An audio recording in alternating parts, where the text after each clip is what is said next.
Chapter 62 शत्रुता पर मित्रता की विजय।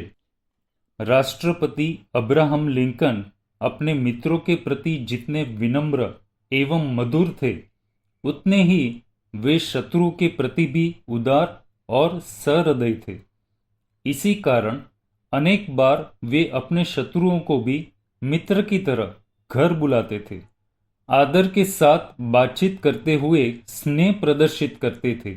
मगर उनका यह व्यवहार उनके मित्रों को पसंद नहीं था। एक बार मित्रों ने झुंझलाकर कहा, शत्रु के साथ मित्र समान व्यवहार क्यों करते हो? इन्हें तो खत्म कर देना चाहिए। लिंकन ने सौम्य स्वर में कहा, मैं शत्रुओं को खत्म करने में ही लगा हूं। तुम शत्रुओं को जान से मारने की बात करते हो और मैं उन्हें मित्र बनाकर उनकी शत्रुता पर विजय पाना चाहता हूं।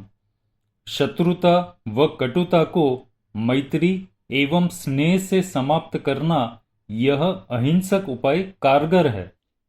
साइलेंट मैसेज यह है, युद्ध, तलवार और संघर्ष से शत्रु पर विजय हासिल की जा सकती है, मगर शत्रुता नहीं मिटती।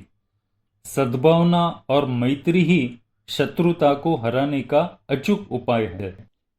भगवान महावीर कहते हैं, अहिंसा शत्रु विजय की नहीं, शत्रुता विलय की साधना है। पापी को मिटाने की नहीं, पाप को मिटाने की आराधना है। इसलिए आत्मगुणों का हनन करने वाला हिंसक है एवं आत्मगुणों की रक्षा करने वाला सच्चा अहिंसक है। यह मत भूलना, अंदर में शत्रुता का भाव होना सबसे बड़ी आत्महिंसा है। शत्रुता चाहे अपने प्रति हो, अपनों के प्रति हो या परायों के प्रति हो, वह हिंसा ही है।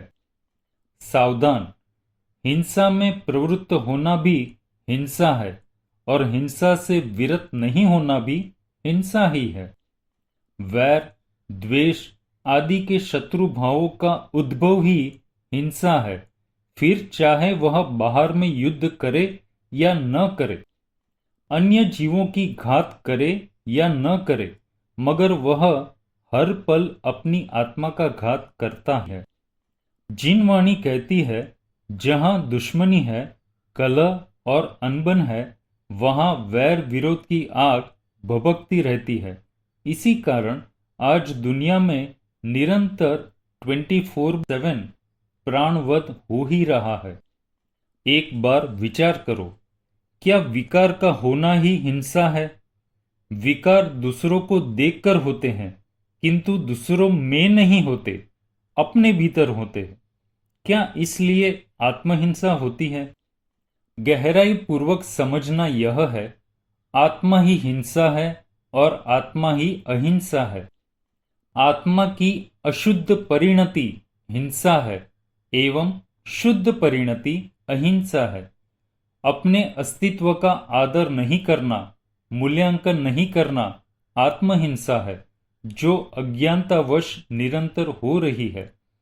अपनी शुद्धात्मा में सदा के लिए अपनापन हो जाना अर्थात पूर्णतया वितरागता प्रकट होना आत्म अहिंसा है। इसलिए न अपनी अशातना करो और न अन्य जीवों की अशातना करो। एक पल रुको और भावना भाओ। मैं अपनी अहिंसा भावना को इतना विराट बनाऊं कि जिसमें जीव रक्षा के साथ निज आत्म तत्व का भी आदर हो, ताकि मैं आत्महिंसा और परहिंसा से ऊपर उठ सकूं।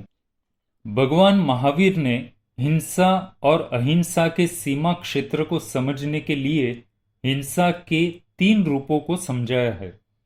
एक है जहां हिंसा की जाती है, दूसरा है जब हिंसा करनी पड़ती है और तीसरा रूप है जब हिंसा हो जाती है।